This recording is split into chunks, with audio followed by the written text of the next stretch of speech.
noches oída su voz, proclamando tu grandeza. Los cielos cuentan tu gloria, Señor. El firmamento anuncia tus obras.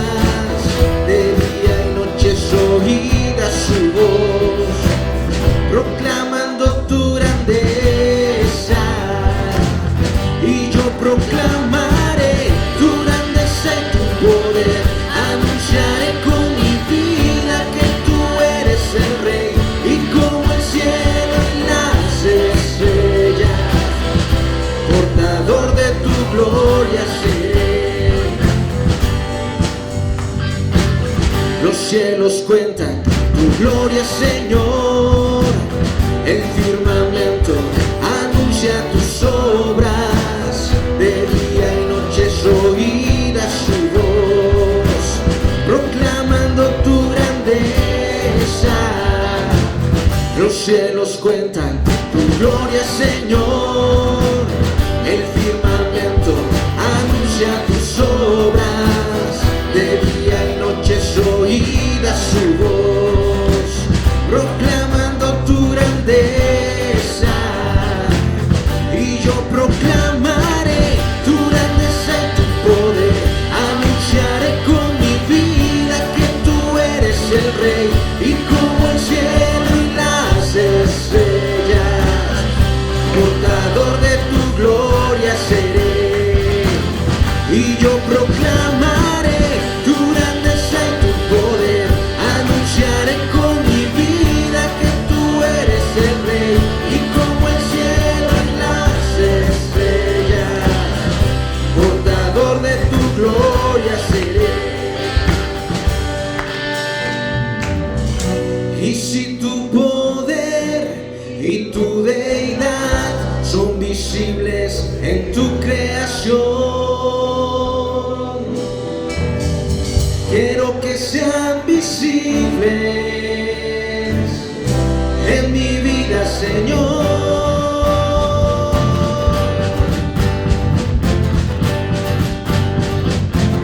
Y yo proclamaré tu grandeza y tu poder.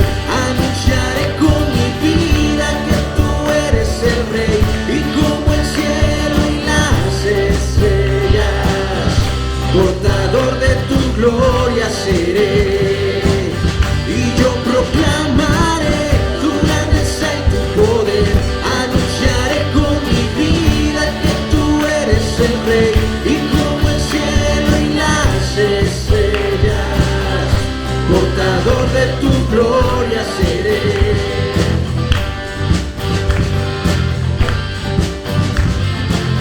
Yo quiero ser portador de tu gloria. Yo quiero ser portador de tu gloria. Yo quiero ser portador de tu gloria. Yo quiero ser un portador de tu gloria. Yo quiero ser portador de tu gloria. Yo quiero ser un portador de tu gloria. Yo quiero ser un portador de tu gloria. Yo quiero ser un portador de tu gloria. Vamos a hacer una lectura que se encuentra en la segunda carta a los Corintios, capítulo 6. Segunda a los Corintios, capítulo 6, de los versículos 14 al 18. Cuando lo tengan pueden ponerse de pie, hermanos. Vamos a hacer esta lectura todos unidos, son pocos versículos. Vamos a leerlo todos juntos, respetando las comas, puntos, todos los signos de puntuación.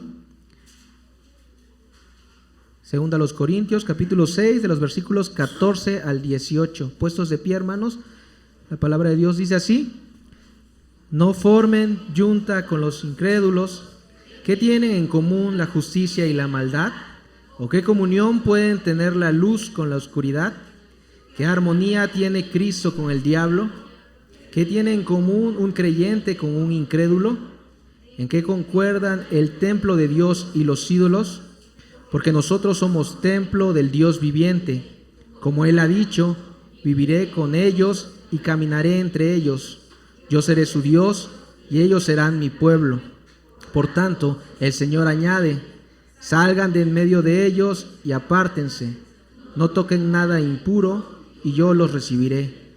Yo seré un padre para ustedes y ustedes serán mis hijos y mis hijas. Amén, hermano. ¿Pueden ocupar sus lugares, hermanos? Y es momento de escuchar el sermón, la predicación a cargo de nuestro hermano Wilmer. Escrituras. Por tanto, hagan morir todo lo que es propio de la naturaleza terrenal: inmoralidad sexual, impureza, bajas pasiones, malos deseos y avaricia, la cual es idolatría. Por estas cosas viene el castigo de Dios. Ustedes la practicaron en otro tiempo, cuando vivían en ellas, pero ahora abandonen también todo esto: enojo, ira, malicia, calumnia, lenguaje obsceno. Dejen de mentirse unos a otros, ahora que se han quitado el ropaje de la vieja naturaleza con sus vicios y se han puesto el de la nueva naturaleza, que se va renovando en conocimiento a imagen de su Creador. Aunque aquí no voy a estar tomando este texto como parte de la predicación, hermanos, o mejor dicho, no es el texto central de la predicación. Quise leer esto porque la Biblia nos recuerda aquellas cosas que deberíamos no evitar, quitar de nosotros. El texto nos va a hacer un llamado a que dejemos la vieja naturaleza y seamos vestidos con la nueva naturaleza. Pensemos en aquellas prácticas, actividades, en aquellas acciones que nosotros cometemos día con día y que son parte de la naturaleza vieja. ¿Quiénes han hecho alguna acción que forma parte de la naturaleza vieja en esta semana? No levanten su mano. Pero estoy seguro que algunos de nosotros quizás hemos practicado alguna cosa de la vieja naturaleza. El problema va a ser cuando estas prácticas se convierten en acciones que deberíamos evitar. Y que al final de cuentas no nos damos cuenta, entre comillas, pero no nos queremos dar cuenta porque queremos seguir abrazando nuestro pecado. Y decimos: es una mentira piadosa, no pasa nada. Destruí la vida de la hermana Carla, pero no pasa nada. No pasa nada. ¿Qué otras cosillas practicamos y que no queremos dejar, no queremos soltar? Son estas acciones que cada uno de nosotros deberíamos evitar. Deberíamos evitar.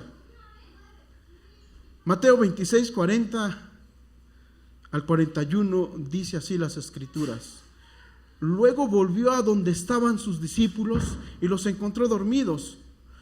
¿No pudieron mantenerse despiertos conmigo ni una hora? Le dijo a Pedro: estén alerta y oren para que no caigan en tentación. El espíritu está dispuesto, pero el cuerpo es débil. Una de las afirmaciones que nuestro Señor Jesucristo hace es que el cuerpo es débil. Por lo tanto, nosotros deberíamos estar dispuestos a estar despiertos. ¿Cuándo? Siempre. Y claro que es una metáfora. Dejemos que el Espíritu Santo esté controlando nuestras vidas. Dejemos que el Espíritu Santo nos mantenga alertas de aquellas cosas pequeñitas que minimizamos y que decimos no es pecado y las abrazamos. Aquellos que abrazan el pecado minimizado o minimizan su pecado para abrazarle, es claro que están caminando en la carne. Están cayendo en la tentación. Por eso Jesús nos va a decir, estén dispuestos. Estén dispuestos a pelear en contra de su carne. Estemos todos dispuestos, hermanos. Quiero compartirles, ya vimos el título, pero 3 acciones que deberíamos evitar, y estas acciones van a estar basadas en Proverbios capítulo 1 capítulo 7, del versículo número 1 al versículo 27. No vamos a ver los 27 versículos, si no, no vamos a terminar. Ya anunciaron hasta cohetes, ¿verdad? Vamos a orar, hermanos. Mi buen Dios y Padre que moras en los cielos, te damos muchas gracias en este tiempo, en este momento, porque nos has puesto aquí, Señor. Te ruego que nos uses a todos, úsame a mí para, Señor, explicar tu palabra, predicar tu palabra, Señor. Que también nuestros oídos, el oído de nuestros hermanos estén abiertos, Señor, y que puedan abrazar aquello que creen y que tengan por convicción que vienen de ti. Permítenos ser sensibles a tu palabra. Bendito seas. Te alabamos y te bendecimos y te damos gracias por lo que vas a hacer en este tiempo. Amén. Proverbios capítulo 7, del versículo 1 al 27, nos va a narrar el texto, la historia de un joven. Antes de que el salmista empiece a hablar de eso, él va a decir: hijo mío, pon en práctica estas palabras y atesora mis mandamientos. Cumple con mis mandatos y vivirás. Cuida mis enseñanzas como la niña de tus ojos. Llévalos atados en los dedos, anótalas en la tablilla de tu corazón. Di a la sabiduría, tú eres mi hermana, y a la inteligencia, eres mi sangre. Ellas te librarán de la mujer ajena, de la adúltera y de sus palabras seductoras. Y entonces la introducción del salmista, hermanos, va a hacer que nosotros deberíamos ser cristianos sabios, inteligentes, rechazar algunas cosas y abrazar todo aquello que viene de Dios. Y vean, aquí vamos a ver la primera enseñanza. La primera enseñanza es esta. ¿Qué acciones deberíamos evitar? Aquellas acciones que se hacen en lo oculto. Aquellas acciones que se hacen en lo oculto. Dice el texto, versículo número 8. Cruzó la calle, llegó a la esquina y se encaminó hacia la casa de esa mujer. ¿Cuándo? Vean qué dice el texto, versículo número 9. Caída la tarde, llegaba el día a su fin, avanzaban las sombras de la noche. Antes del versículo 8, el versículo 6 dice así: desde la ventana de mi casa miré a través de mi celosía.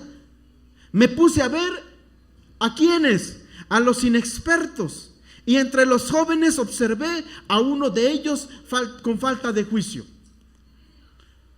El salmista no está hablando de todos los jóvenes, sino está hablando de un joven en particular, un joven que no tenía juicio, que sí sabía que haciendo algunas cosas le iba a ir bien o le iba a ir mal, pero no tiene juicio. En otras palabras, no le importan las consecuencias. Aunque las conoces, pero no le importa. Él va caminando por la vida como aquellos que... No sé si a ustedes les ha pasado, pero una vez yo viajando, caminando en el monte, como a las 3 de la mañana, iba caminando. ¿Y qué creen que pasa en la noche? Pues no hay luz. Y tenía yo miedo. Y como no hay una vereda, no habían veredas ni nada, pues yo iba caminando entre los árboles. Y estaba lloviendo. La lluvia, los árboles y todo lo que había a mi paso no impedían que yo caminara por el miedo. ¿Qué creen que pasa cuando en la mañana sale el sol y veo mi cuerpo? Estaba todo rayado por las ramas. aquí tenía un golpe, aquí tenía otro golpe. Pero en el momento yo no sentía ni siquiera dolor. De eso se trata el falta de juicio. Seguimos caminando sin importar lo que esté a nuestro paso. Como aquel niño que le pegan y ni siquiera llora. Y él sigue caminando y hasta se burla. Y entonces algo semejante pasa con este joven, que le falta juicio. Y vean, ¿qué hace este joven? Cruza la calle, llega a la esquina y vean, el salmista está narrando esto no en el momento en el que él está viendo los hechos. Él ya vio los hechos y llegó a una conclusión, porque él no sabe lo que va a pasar después. Entonces, él escribe, narra los hechos porque ya lo vio. Es algo que está escribiendo, pero que él ya vio todo lo que sucedió, a dónde iba, qué es lo que pasó quizás después. Cruzó la calle, llegó a la esquina y se encaminó hacia ¿dónde? Versículo 8. Hacia la casa de esa mujer. ¿Cómo sabía el salmista que iba a la casa de esa mujer? Porque lo vio. Pero porque el salmista está escribiendo una narrativa en el que él ya lo había visto, ya había pasado, y él está narrando solamente. Y se encaminó hacia la casa de la mujer. El problema es a qué horas de la noche, cuándo, en qué momento. Y el texto va a decir, caída la tarde. Llegaba el día, ¿cuándo? A su fin. Avanzaban las sombras de la noche. Avanzaban las sombras de la noche. Posiblemente este muchacho iba como a las 3 de la mañana, 4 de la mañana, ¿ok? Porque el día ya terminaba. Y recuerden que en estos tiempos un día comenzaba ¿cuándo? Como a las 3 de la tarde y terminaba como a las 2 el día. O sea, al revés. Para los judíos, por ejemplo, cuando muere Jesús, muere como a mediodía. Pero aquí en nuestro México son como las 12 de la noche, 1 de la noche por los horarios. Y en este tiempo, cuando el joven iba, eran quizás como las 3 de la mañana, la 1 de la mañana, las 2 de la mañana. Pero el punto es que el joven iba camino hacia ella, ¿cuándo? Cuando ya oscurecía. En otras palabras, él no quería que los demás le vieran. No quería que los demás le vieran. ¿Para qué utilizamos la noche? Para pasar quizás desapercibidos. Mi papá una vez me dijo que los malos utilizan la noche para pecar. Los ladrones roban de día o de noche. Ahora son más descarados, ¿verdad? Bueno, en estos tiempos, iba a decir hasta en la iglesia, pero no, eso no pasa. Eso no pasa. Los asaltantes, ¿a qué hora salen? Por la nochecita. Las acciones que se necesitan hacer en secreto, deberíamos evitarlas. Deberíamos evitar aquellas acciones que se hacen en secreto. Te invito a una reunión en mi casa, pero no le digas a nadie más, porque vamos a hablar de cosas secretas. Isaías 29:15 dice así: hay de los que para esconder sus planes se ocultan del Señor en las profundidades, cometen sus fechorías en la oscuridad y piensan, ¿quién nos ve? ¿Quién nos conoce? ¿Qué nos ha de pasar? Absolutamente nadie, nada. Y Efesios 5:10 al 15 dice así: y comprueben lo que agrada al Señor. Primero las escrituras nos dicen, comprueben si esa acción va a agradar al Señor. El versículo 11, no tenga nada que ver con las obras infructuosas de la oscuridad, sino más bien denúncienlas. Porque, vean el 12, porque da vergüenza aún mencionar lo que los desobedientes hacen en secreto. Pero todo lo que la luz pone al descubierto se hace visible. Porque la luz es lo que hace que todo sea visible. Por eso se dice: despiértate tú que duermes, levántate de entre los muertos y te alumbrará Cristo. Así que tengan cuidado de su manera de vivir. No vivan como necios, sino como sabios. El salmista en el Antiguo Testamento y en el Nuevo Testamento, aquellos que hacen sus obras infructuosas en la oscuridad son conocidos como necios. Un capítulo antes el salmista va a decir que no tiene, ya lo vimos, ¿recuerdan? Que no tiene seso. Eso es más intenso, claro que sí, pero pues lo dice la Biblia, hermanos. Y lo bueno es que tenemos allí NBI que pega más con todo cuando traduce. No sean como el necio que está sin seso. Y en el Antiguo Testamento, aquellos que hacen acciones ocultas porque no quieren que sean descubiertos, son conocidos como falta de juicio. No saben, parece que no saben que todo lo que se hace en la oscuridad finalmente se llega a saber. No lo saben. Pero siempre sale a la oscuridad, siempre sale a la luz. ¿Cuántas experiencias no hemos pasado? Eventos en donde nos dicen: no lo digas, pastor.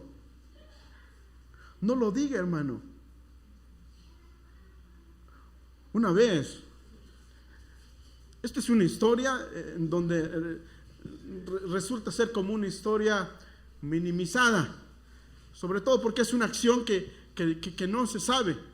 Fuimos con una hermana y le preguntamos de alguna manera, uno de los hermanos le preguntó si ella diezmaba.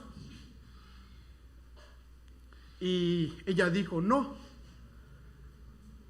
Y nos dijo: hermanos, pero no lo digan.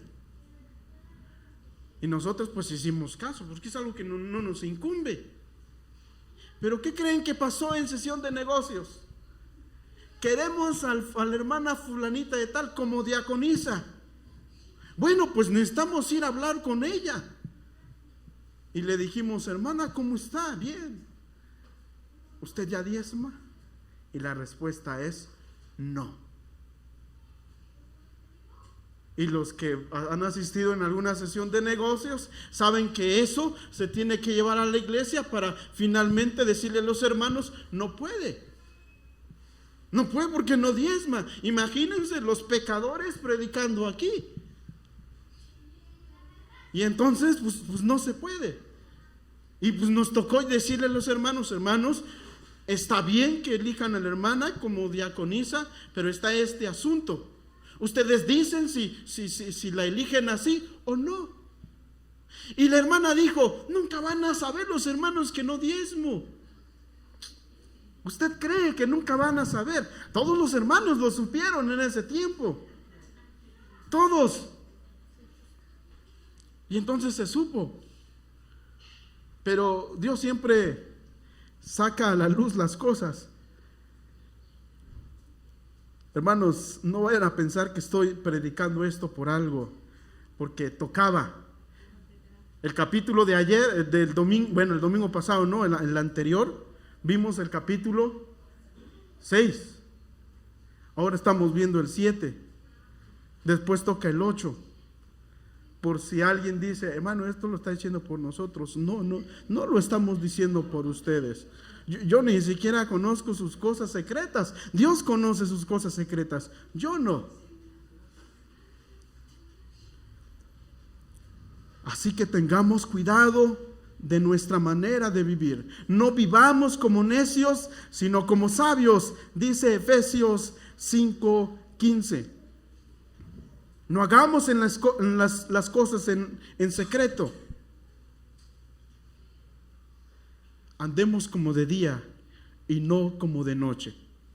Evitemos las acciones secretas y dejemos de vivir en lo secreto. La enseñanza número 2 es esta. Vean qué dice. ¿Qué acciones deberíamos evitar? Acciones que se hacen con apariencia de piedad y que decimos, no es pecado. Total, mira, Pablo le dijo a Timoteo, y ya no tomes agua, toma vino. Y entonces decimos, eso hermano, esto es de Dios. Acciones que deberíamos evitar, acciones que se hacen con apariencia de piedad, que decimos no es pecado. ¿Cuántas veces hemos escuchado decir a algún hermano, no es pecado? No es pecado tomar una, porque una no es bien, hermana. 2, la mitad de una. Y 3, te da buena tez, dicen algunos. Y entonces decimos, no es pecado. No es pecado. Es una pequeña mentira. Solo platiqué con ella. No seas exagerada. Nomás platiqué con él 1 hora allí, nos tomamos un café. ¿Qué tiene de malo eso? Y lo otro, todos lo hacen. Pues si el diácono lo hizo, pues imagínense yo que acabo de nacer de nuevo. Si los líderes lo hacen, no es pecado. Vean qué dice el versículo 10 del capítulo 7 de Proverbios. De pronto, la mujer le salió a su encuentro con toda apariencia de ¿qué? De prostituta, inconsolapadas intenciones, como escandalosa y descarada, nunca hallan sus pies reposo en su casa. Unas veces va por las calles, otras por las plazas, siempre está al acecho en cada esquina. Y vean qué va a hacer con este joven falta de juicio. Se prendió de su cuello, lo besó y con todo descaro le dijo, versículo 14, tengo en mi casa sacrificios de comunión. Estoy bien con Dios. Yo ya he hecho mis sacrificios, no pasa nada. El otro año volvemos a dar nuestros sacrificios y quedamos puros y limpios. Y el texto dice, tengo en mi casa sacrificios de comunión. Y oye, he cumplido mis votos. No pasa nada, hermano. Yo a esto ya le puse mucha oración.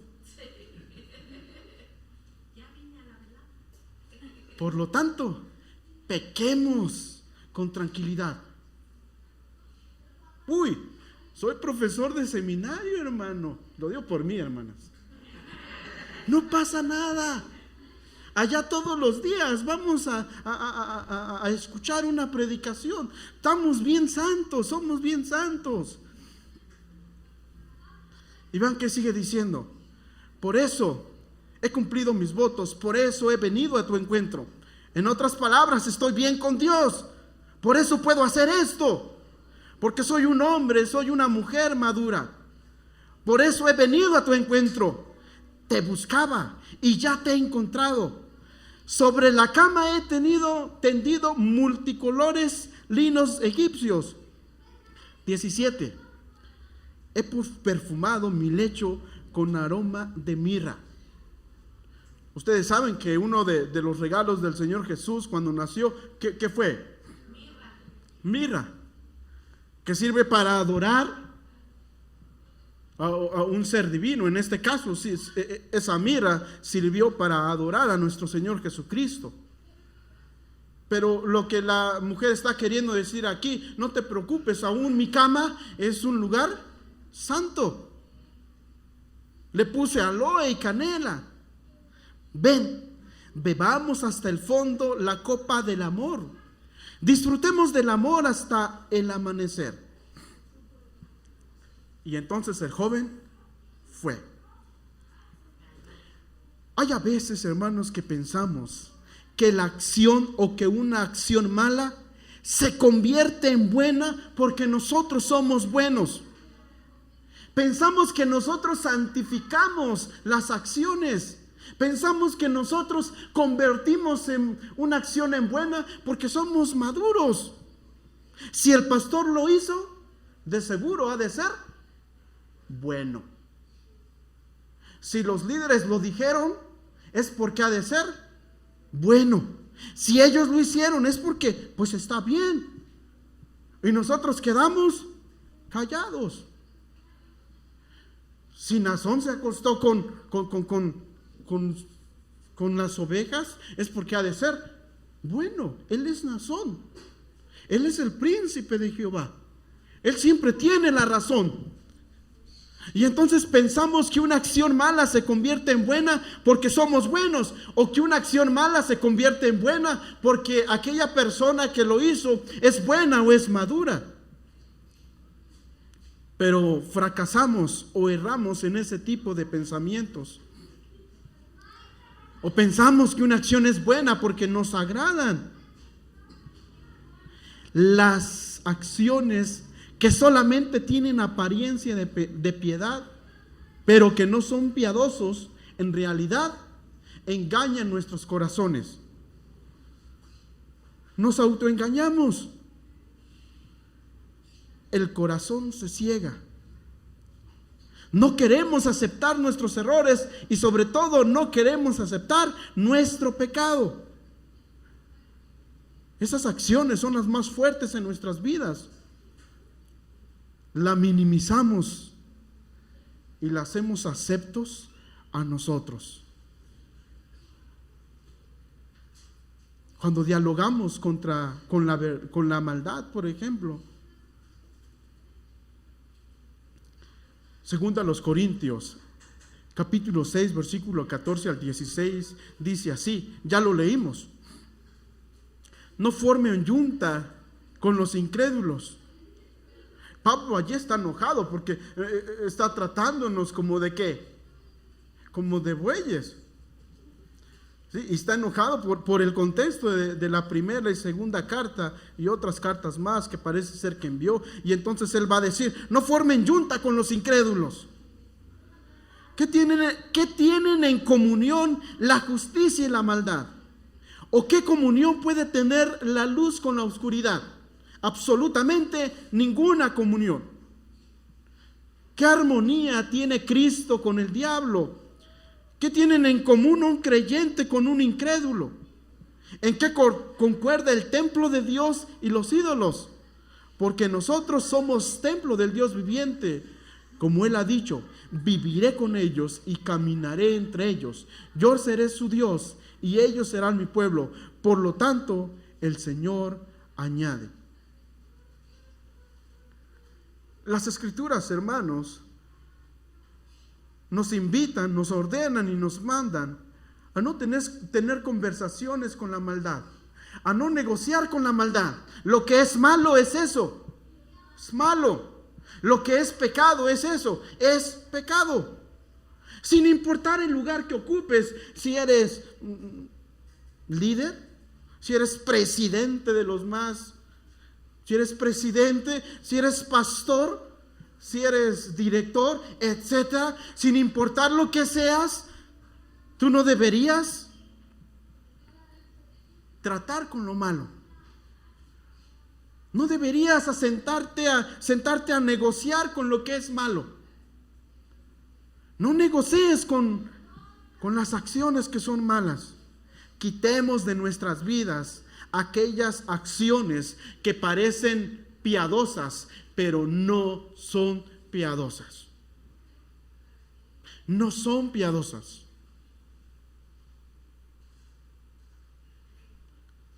No son nada piadosas.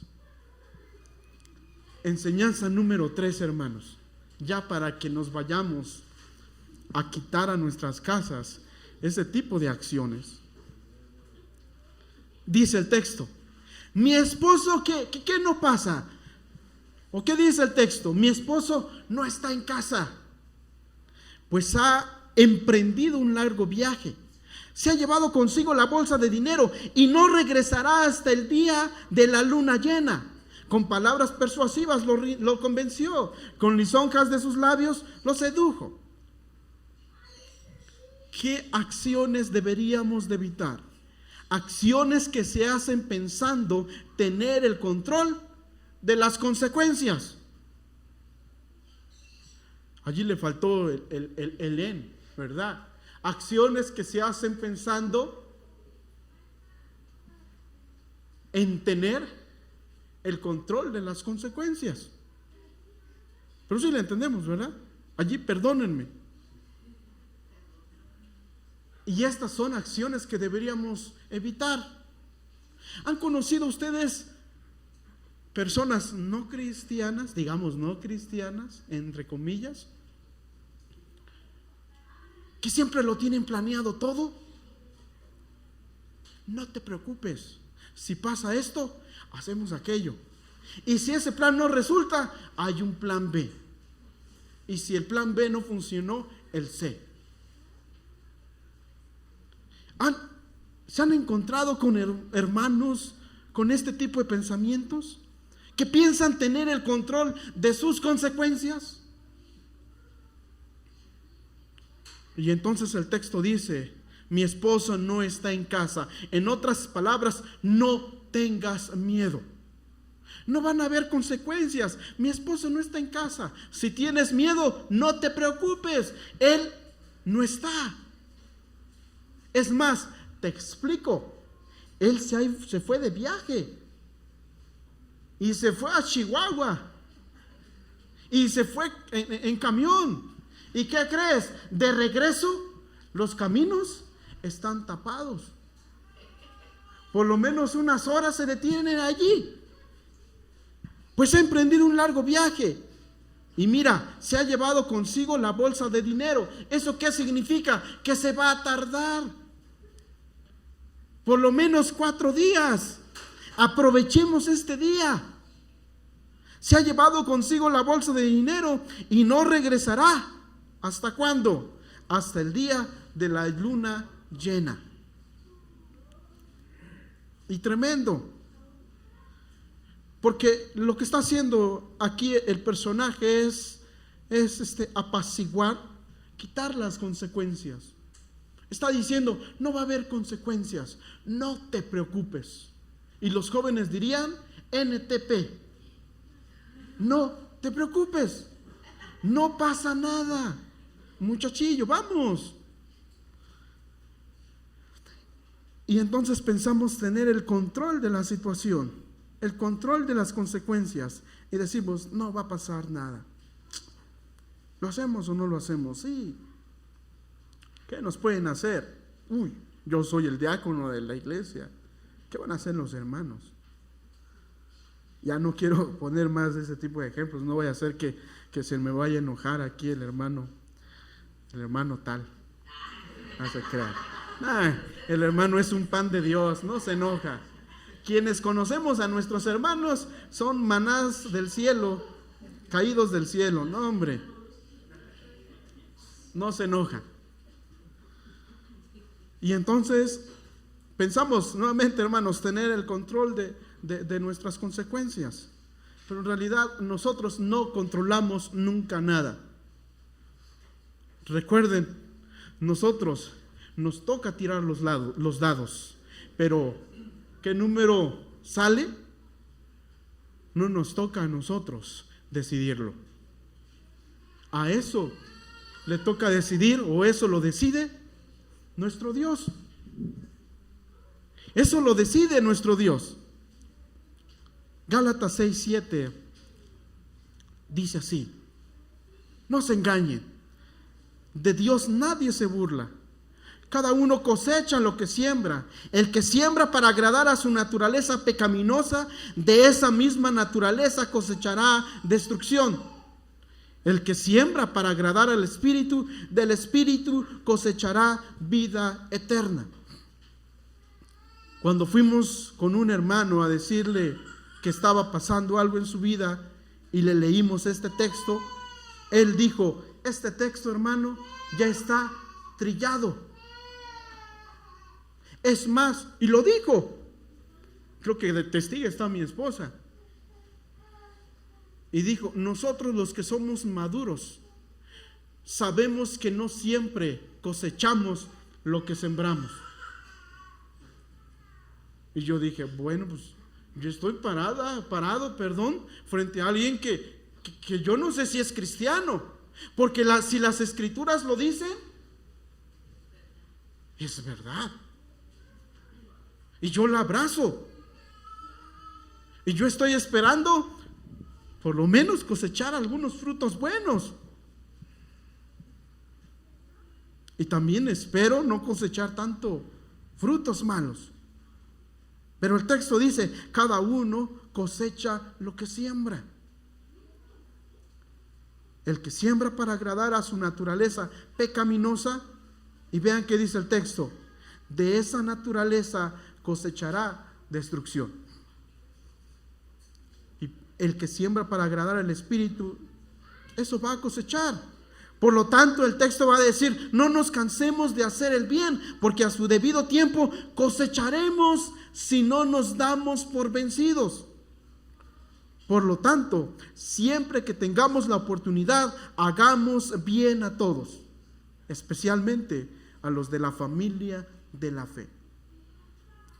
Hermanos, no nos cansemos de hacer el bien. Venzamos el mal con el bien. No piense que ha de cosechar en el momento. Recuerde, primero, yo nunca he sembrado en mi vida, pero pues lo que he visto, primero sembramos. Y después, ¿qué hacemos? Seguimos regando. Lo regamos. Después de regar, ¿qué pasa? Crece. Y después que ha crecido, cosechamos. Aquella hermanita pensó que hoy hizo el mal y mañana le va a pasar algo mal. Eso no es así.